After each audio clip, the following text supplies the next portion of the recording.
I'm a dancer. I've been dancing since I was 3. I was born in Canada, and my mom really raised me in a Filipino household. The way I was dancing, and I told this to some of the housemates, I started doing tinikling, singkil, karinyosa, yung may candle na ganun-ganun, dun po talaga ako nag-start. And then eventually, I moved into hip-hop. And from there, just the basic front of my career talaga. I have been a competitive dancer for a very long time, traveling the world to compete. Even if I lost, compete na ako ng compete. And then eventually, because of all of my competing and my performing, si Mami, I would perform kasi sa Independence Day. Any performance I could perform at, nandun ako. That's why me and like Michael have seen each other in Vancouver. And then, si Mami kasi record siya ng record ng lahat ng videos ko. And dati kasi, ang mga phone, di ba hanggang 64 gigabytes lang yun, 32 gigabytes. So, ina-upload niya lagi sa YouTube. Ina-upload niya lagi sa app, sa Red app. And ina-upload niya lang doon for storage kasi forever siya nandun. And during that time, nag-research ang show ni Ellen DeGeneres to look for kids who had talent and this and that. And eventually, they came across my video with my kaduo. We were called Lucky Aces. And they called us up. They asked us to guest on the show. We flew to LA. We did the guestings. After our first guesting, Ariana Grande hit us up and asked us to perform at her concert in Vancouver. And then we guested again sa Ellen. And then from there, tuloy-tuloy na po. Like that's where everything hit me na eto yung gusto kong gawin. Kasi never in my life did I think na gusto kong maging artista. Parang I was just in school. I just was trying to make my mom proud. I just wanted good grades. That's it. And so when I was starting to do that, and I could see the fulfillment on her face and everything, it was like, eto na yun, eto yung gagawin ko. So then, we did that, and my mom auditioned us also again for Dance Kids, a reality show dito naman sa ABS. And you have to understand, I was born in Canada, pero yung TV namin TFC talaga. So I grew up watching Got to Believe, Be Careful with My Heart. Like, these were my shows. So ABS has been a part of me since the beginning. So when we got into Dance Kids, pangarap ko lang like to be on ABS. So we did the dance show. That was a struggle because every week we would fly in to the Philippines, do the show, fly back to Canada para makapag-school ako, and do that every week hanggang nag-live din kami, finals, all that, whenever. And then eventually, nanalo kami, Lucky Aces. And then from there, tuloy-tuloy na po yung career. Nag-decide ako na I was gonna stay here, na this is what I love to do, and I was gonna dance, and I was gonna inspire, and it had nothing to do with the money, it had nothing to do with the fame. I genuinely just loved seeing people's faces pag sumasayaw ako. And I love it when people would go up to me and they're like, you helped me. You helped me find myself. You helped me get into dancing. Now I'm able to do this. Kasi ako, I am not good at expressing myself with words. Or anything, for that matter. In like writing, wala. Puro sayaw lang talaga. When I'm mad, I let it out through dance. When I'm sad, I let it out through dance. If I could dance right now, I'd be dancing. But, yeah, and then tuloy-tuloy na po yun. Na I'm so grateful ABS accepted me, and even throughout the pandemic na umuwi pa rin po ako kasi wala po akong ginagawa dito.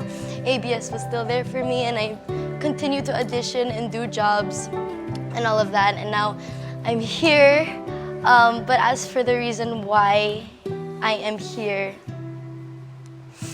the reason why I'm doing this all is because of my mom. Even throughout all my dancing, si Mami kasi medtech po siya. When she studied here in the Philippines, migrated to Canada with my dad to fulfill her dreams of being a medtech. And when I started dancing and nakita niya na sobrang passionate ko sa sayaw, she gave up being a medtech. She gave up all her years of studying, and she worked a fast food job that earned nothing, just so she could control her hours of taking me to dance so that she could fulfill my passion. And she couldn't, like, no one else could take care of us. So after school, me and pick up my brother, and we would walk to the fast food restaurant. And dun kami natutulog. Dun kami natutulog, and we would have our little booth in the restaurant. And my mom would be working. And then, good thing, her co-workers were so nice. They would give us free food because you get nothing from that. You get nothing from a fast food job. But she would control her hours so she could drive me to wherever I needed to go. And even during that, my mom has really, really, really bad vertigo. And just one day, we were just at a mall. And she just collapsed. Like my only memory of her is her being brought onto an ambulance. She got brought into the ambulance and she was brought into the hospital, and I kept trying to talk to her and she couldn't talk to me anymore. She couldn't even move. And no one could talk to her. And how do you explain that to your little brother? How do you explain that to your little brother? And I was still so young. Breadwinner at 11, lumipat po kami dito from Canada to here, and that was hard. We had no money. Again, we were living on a fast food salary. And palipat-lipat kami ni Mami dito because we could not afford a place here. I was barely working. So my mom, si Mami matiskarte kasi talaga si Mami. Grabe talaga si Mami. And she put her whole heart into me. Not once have I ever heard her complain or sit down and say, pagod na ako. Not once. Not once until now. And so I kept pushing. I said, hanggang hindi pagod yung nanay ko, hindi ako pwede mapagod. So I kept working and working and working. And that's why nandito pa rin po ako. Alam ko, ang daming magda-doubt sa akin. Ang daming nagsasabi na, ang daming nang ginawa ni AC. Nag-international na siya, ganito. Bakit pa niya ginagawa to? It's not about the money. I need everyone to know it's not about the money. It's not about the fame. It's really just, I want to learn more. I want to learn. I want to discover. I want to meet new people. I want to see what more I am capable of.